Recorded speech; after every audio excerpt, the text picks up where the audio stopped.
The most important thing you ever think about is what you think about when you think about God. The most important investment you can ever make is investment in your spiritual capital. Investing in your spiritual capital is about the journey home. Listen up. This is going to be fun. This is the Arable Leader Podcast. I'm Karl Martin, and we're exploring true, brave, kind, curious leadership, leading from your soul. The greatest thing you ever think about is what you think about when you think about God. It's wild, isn't it?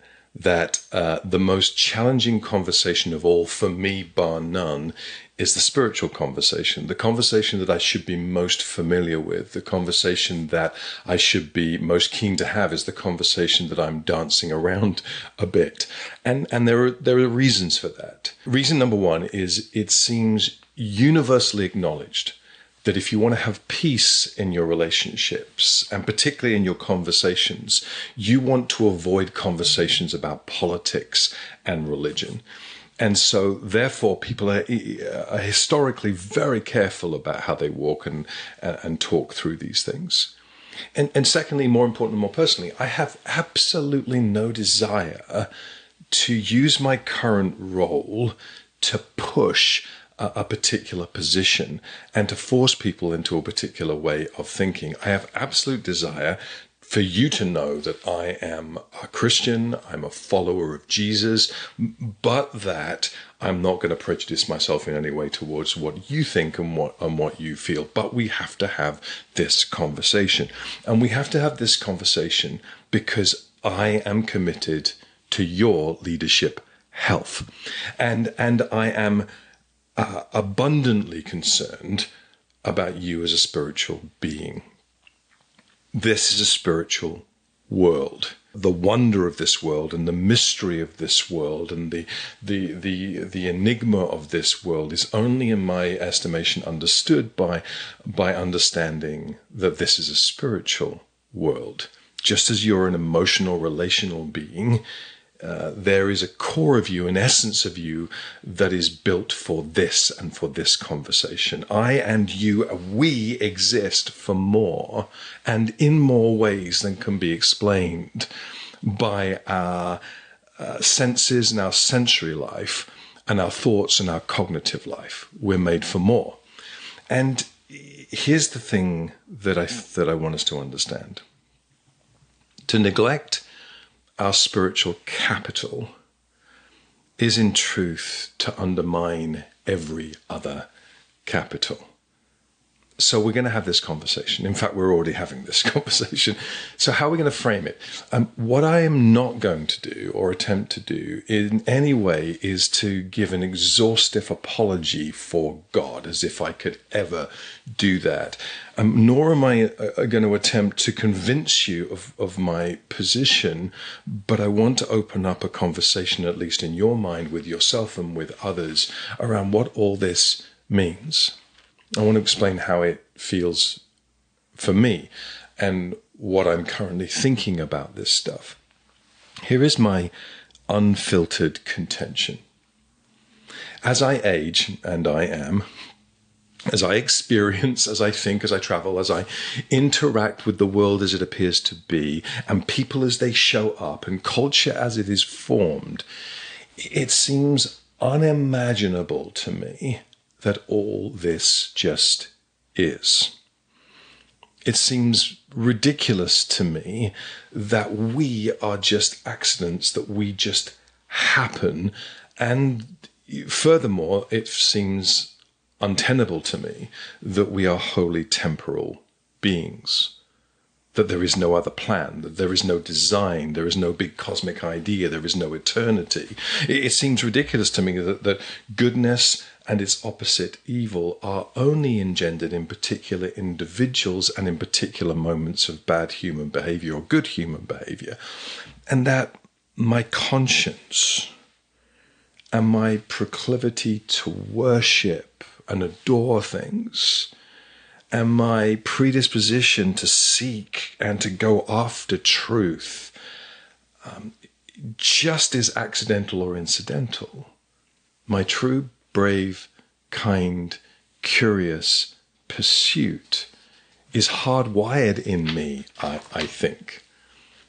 So where I get to in all of this, and where I've gotten to, and where I still stand, is that there is a prime mover, that there is a great architect, that there is a causal force.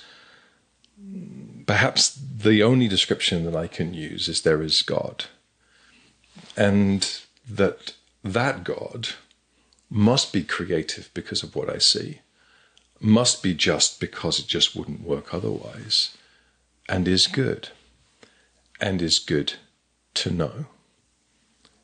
And furthermore, if you'll allow me one further thought on this, that there will always feel like dissonance and lack and less until I discover something of that truth, because I'm hardwired for it.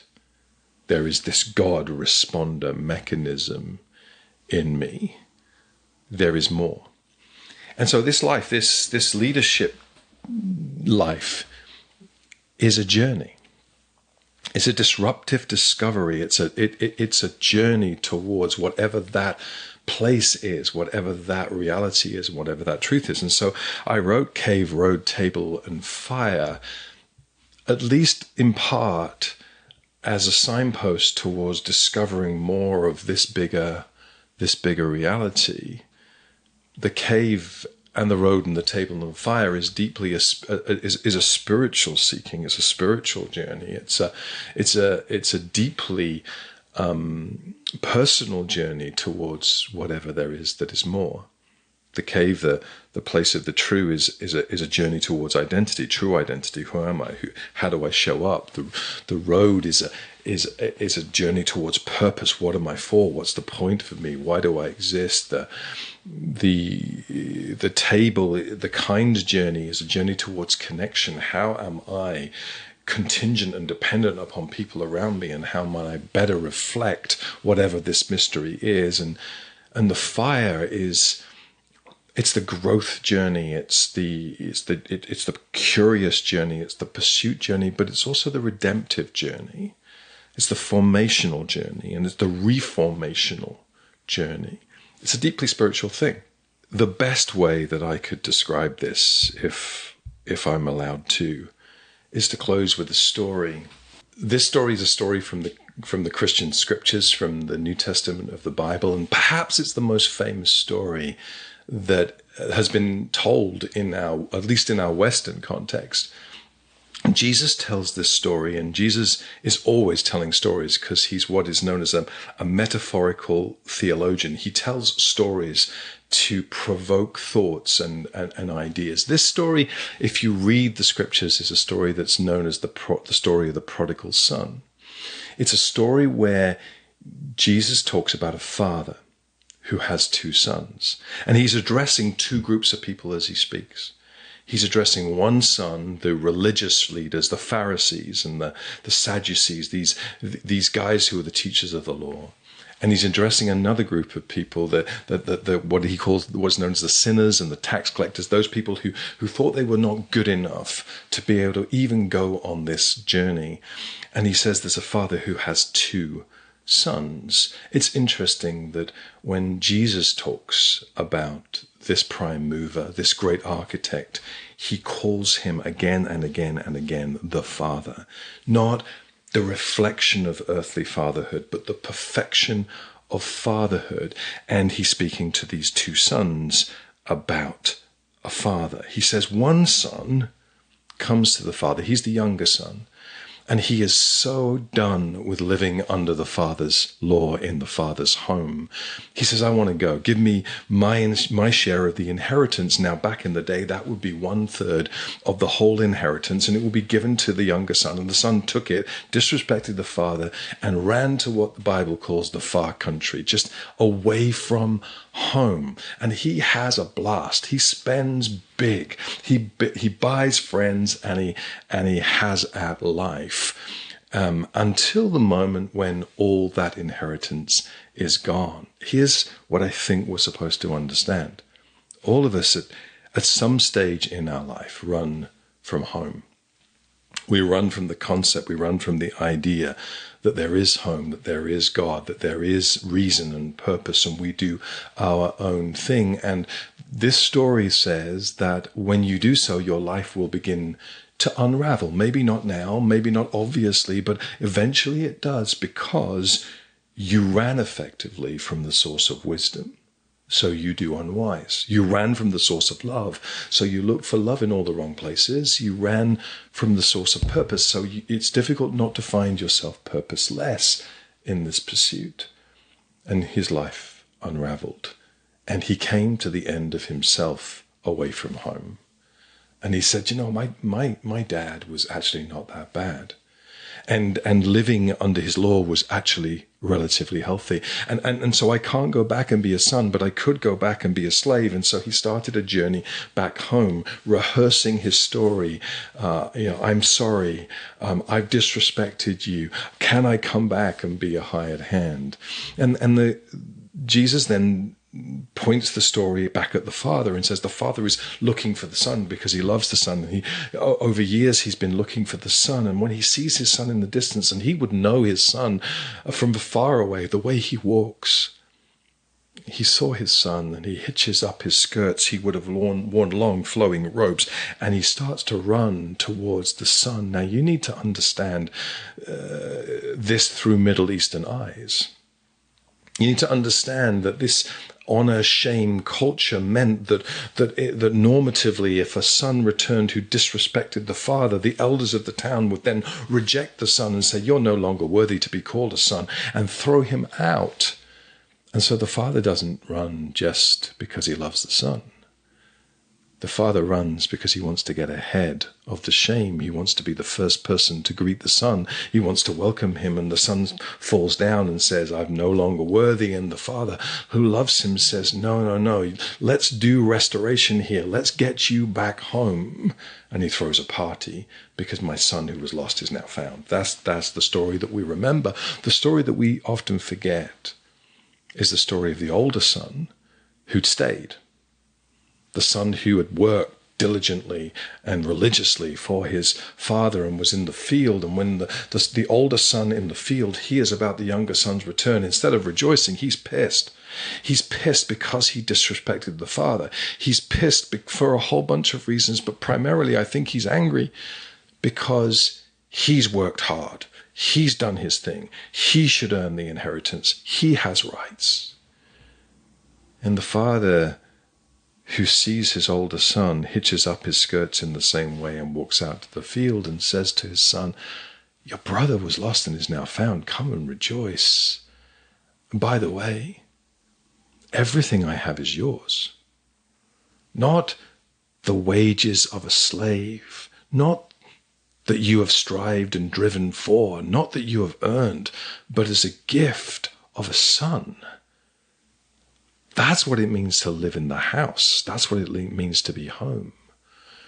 And so the story is a story of restoring home for us, of finding ourselves and finding our place, of finding our security and finding our hope. It's a story of the place that you find true, brave, kind, and curious is in connection with the world around you and connection with the one who made it. The most important thing that you ever think is what you think about God. And Jesus wants to suggest that he's a father and he has a home, and that the journey of our leadership life ultimately is to find ourselves centered and rooted and grounded in home, in relationship, in integrity and identity, and purpose and focus, in kindness and connection, in the redemptive story as it unfolds. Investing in your spiritual capital is the most important thing that you can do with every other capital that you have. What's it all about? What am I here for? What am I going after? How do I find home? Investing in your spiritual capital is above all else about finding your way home.